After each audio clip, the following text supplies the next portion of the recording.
قضا نمازوں کی تلافی کا شارٹ کٹ راستہ۔ جس شخص کی نمازیں قضا ہوں اور معلوم نہیں کہ کتنی ہیں تو وہ ہر رمضان کے آخری جمعہ کے دن 4 رکعتیں پڑھے، اس طرح کہ ہر رکعت میں سورہ فاتحہ کے بعد 7 دفعہ آیت الکرسی اور 15 دفعہ سورت پڑھے تو اس کی 700 سال کی نمازوں کا بھی کفارہ ادا ہو جائے گا۔ کیا یہ بات صحیح ہے؟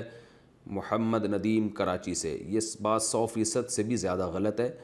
قضا نمازوں کی تلافی نماز قضا کیے بغیر ہو نہیں سکتی۔ جتنی نمازیں قضا ہیں وہ پڑھنی پڑیں گی آپ کو، اس کے علاوہ کوئی طریقہ نہیں ہے۔ کیا شب قدر حرم کے حساب سے ہوگی؟ اب تو ہو گئی شب قدر۔ لیلۃ القدر میں پاکستان کی طاق راتوں کا اعتبار ہے یا حرم کی؟ بعض علماء سے سنا ہے کہ حرم کی راتوں کا اعتبار کیا جائے گا۔ ارسلان راولپنڈی سے۔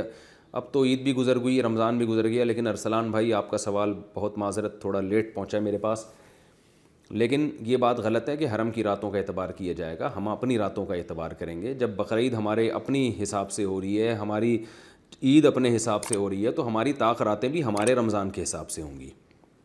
تو صحیح بات یہی ہے۔ شب قدر میں کیسے عبادت کریں؟ شب قدر کی رات کس طرح گزارنی چاہیے؟ کون سے اعمال کرنے چاہیے؟ ندیم صاحب کراچی سے۔ رمضان گزر گیا، عید بھی گزر گئی، شب قدر بھی گزر گئی۔ بہرحال اگلا سوال بھی شب قدر کے بارے میں اسکپ کر رہا ہوں، پھر اگلے رمضان میں دوبارہ یہ سوال کریں۔ اگلا سوال پوچھا ہے شمس الرحمان نے انڈیا سے کہ شب قدر میں مخصوص طریقے سے نوافل پڑھنا۔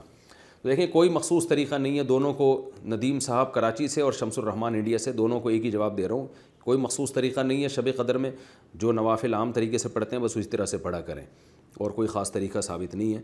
اللہم انک عفو تحب العفو فاعف عنا، یہ دعا ثابت ہے۔ ابھی اگلے سال ہی ہو سکتا ہے، اس دفعہ تو رمضان گزر گیا۔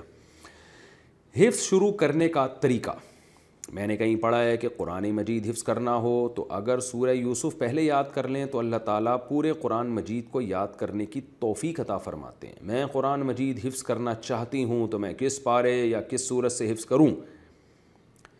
ایسی تو کوئی بات میرے علم میں نہیں ہے کہ پہلے سورہ یوسف یاد کریں تو باقی بھی یاد ہو جائے گا۔ آپ کو چاہیے کہ جب آپ قرآن حفظ کر رہی ہیں تو سب سے پہلے 30واں پارہ حفظ کریں، کیونکہ وہ نماز میں بار بار پڑھا جاتا ہے۔